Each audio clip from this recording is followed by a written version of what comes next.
अस्सलाम वालेकुम। National audio library for the blind YouTube channel की जानिब से पेश की जा रही है बच्चों के लिए बेहतरीन किताब। इस किताब का उन्वान है पेड़ का भूत। मुसन्निफा राहत आयशा, आवाज मारिया जुल्फिकार आवान की। अगर आपको ये किताब पसंद आए वीडियो को लाइक करें, दोस्तों के साथ शेयर करें। चैनल सब्सक्राइब नहीं किया तो चैनल सब्सक्राइब कर लें और हाँ, बेल आइकन प्रेस करना ना भूलें ताकि आपको तमाम वीडियोस बज़रिया नोटिफिकेशन मौसूल हो सकें। कमेंट बॉक्स में अपनी मोहब्बतों का इजहार जरूर कीजिएगा। जज़ाकल्लाह। निशान। पाकिस्तान जिंदाबाद, पाक फौज जिंदाबाद। आंगन में अली और इबाद नारे लगा रहे थे। खैर तो है, बड़े खुश हो? दादा जान ने मुस्कुराते हुए दोनों से दरियाफ्त किया। दादा जान, मैं भी बड़ा होकर फौजी बनूंगा। अली ने मुक्का हवा में लहराते हुए अपने अज़्म का इजहार किया। और मैं भी, इबाद ने फौरन कहा। इब्राहिम साहब ने अपने दोनों पोतों को खुशी से बाजुओं में भर लिया। फौजी इतनी आसानी से नहीं बन जाते, बहुत मेहनत करनी पड़ती है। इब्राहिम साहब ने दोनों का माथा चूमा। जी जी, मुझे पता है। आफताब भाई है ना, वो फौजी बनने की ट्रेनिंग कर रहे हैं। रात को 4 बजे से उठकर रेस की प्रैक्टिस भी करते हैं। फ्रॉग जंपिंग करना भी सिखाई थी जब वो पिछली बार घर आए थे। अली ने तायाजाद भाई का हवाला दिया। और सर्दियों में ठंडे पानी में स्विमिंग का भी तो बताया था। इबाद ने याद दिलाया। हाथ बांध कर पानी में डाल देते हैं जब सजा मिलती है। और पता है आपको, वहां हर बात पर भी सजा मिलती है। अगर आपने सबके साथ पाँव नीचे नहीं रखा या फिर हाथ या गर्दन टेढ़ी की तब भी। इबाद ने दादा जान की मालूमात में इजाफा करना चाहा, जो इन दोनों की बातें मुस्कुराते हुए बड़ी दिलचस्पी से सुन रहे थे। पागल, दादा को पहले ही पता होगा ये। दादा जान खुद फौजी थे। अली ने इबाद को डांटा। पागल नहीं कहते इतने प्यारे बच्चे को। दादा जान ने इबाद के सर पर हाथ फेरते हुए कहा। दादा जान, जब आप फौजी थे तब के कुछ हालात व वाकयात सुनाई। अली ने फरमाइश की। फौजी बनने से पहले ट्रेनिंग में और फौजी बनने के बाद भी इंसान की जिंदगी में बहुत सी ऐसी मुश्किलात आती हैं जहां उसे अपने घर वालों, वालिदैन, बीवी बच्चों की मोहब्बत को दूर हटाकर अपने दीन और वतन को फौकियत और तरजीह देनी होती है। कभी उसे ऐसे इलाके में भेज दिया जाता है जहां 4 सू बर्फ और संगलाख पहाड़ों के अलावा दुश्मन की चौकियां और गोलियां होती हैं और लूमड़ से ज्यादा अय्यार दुश्मन की चालों पर कड़ी नजर रखनी पड़ती है ताकि वो बेतहाशा असलाह फूंक कर इसका इजहार और उनके हमवतन अमन व सुकून के साथ मामलाते जिंदगी जारी रख सकें। मैं तुम्हें ऐसे ही दिनों का एक वाकया सुनाता हूँ जब हम एक महाज पर अपने दुश्मनों से नब्ज आजमा थे। हमारे और दुश्मनों के बीच एक बड़ी नहर हायल थी। उनके पास असलहे की बहुतात थी। वक्तन फवक्तन वो बेतहाशा असलहा फूंक कर इसका इजहार किया करते थे। जवाब में हम अपनी नपी तुली फायरिंग करते और अपने असलहे को हिफाजत से रखते कि यार दुश्मन के लिए ना जाने कब हमें इसकी ज्यादा जरूरत पड़ जाए। इन दिनों हमें वहां पर एक रेडियो सेट मुयस्सर था जिसके जरिए हमें बैरूनी खबरों से आगाही हासिल हो जाती। बीबीसी और ऑल इंडिया रेडियो जो कभी कभी कुछ राग अलापते तो कभी कुछ। ऑल इंडिया की खबरें सुनते तो वो हर्जा सराई करते कि भारत पाकिस्तान की सरहदों में दाखिल हो चुका है, लेकिन रेडियो पाकिस्तान से जंगी तराने और कौमी नगमे उन बातों की तरदीद करते। महाज पर मौजूद फौजी जवान, उनके घर वाले उनके लिए सलामती और बुलंद हिम्मती के पैगामात भेजते थे।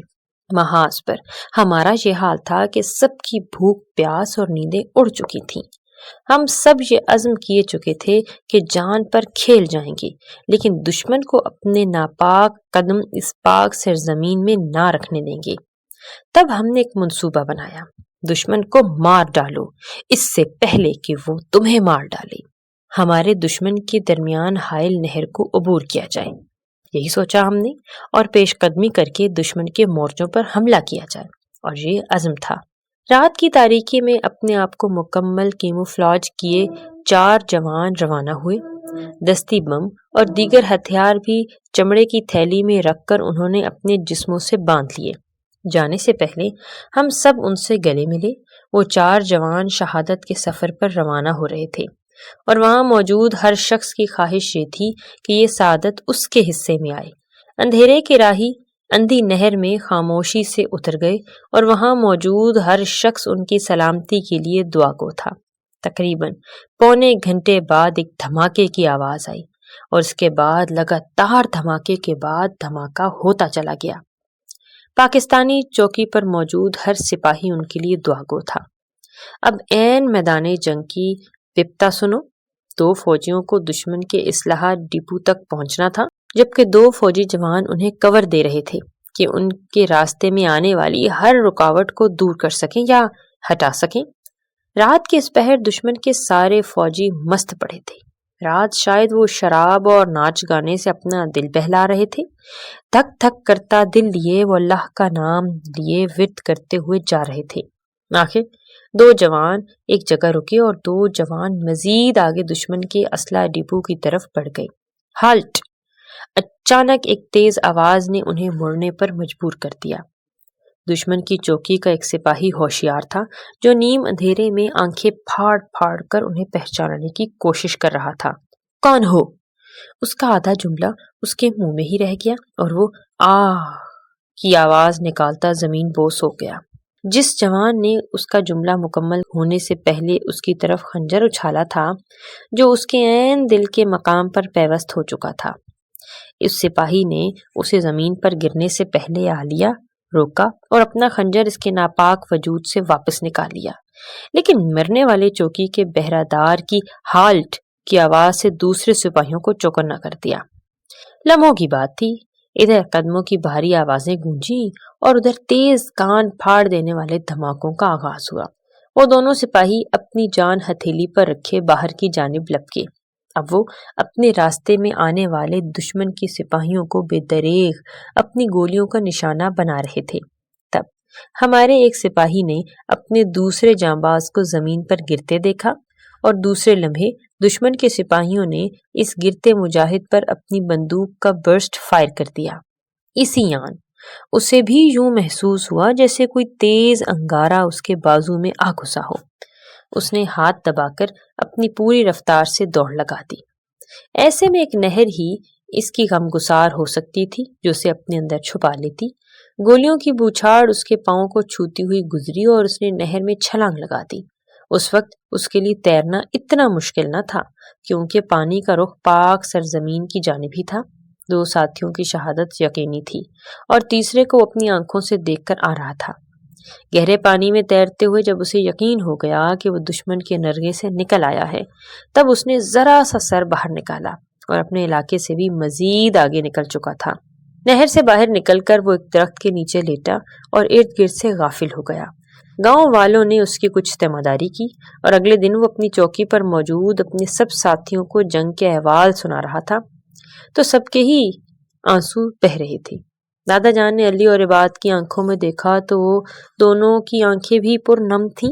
دادا جان، کیا آپ اس سپاہی کو جانتے ہیں جو دشمن کے نرغے سے بچ نکلا تھا؟ علی نے پوچھا۔ ہاں، دادا جان نے پرنم آنکھوں سے سر کو اثبات میں ہلایا۔ تو ہمیں بھی ان سے ملوائیں کبھی۔ عباد نے نم آنکھوں کے صاف گوشے دیکھے۔ دادا جان نے اپنی آستین کا بٹن کھول کر اوپر بازو تک چڑھا دی۔ گندمی رنگت والے بازو پر کالے رنگ کے زخم کا نشان دمک رہا تھا۔ یہ نشان دیکھ کر عباد اور علی سمجھ گئے کہ دشمنوں کو زیر کرنے والا سپاہی کون تھا۔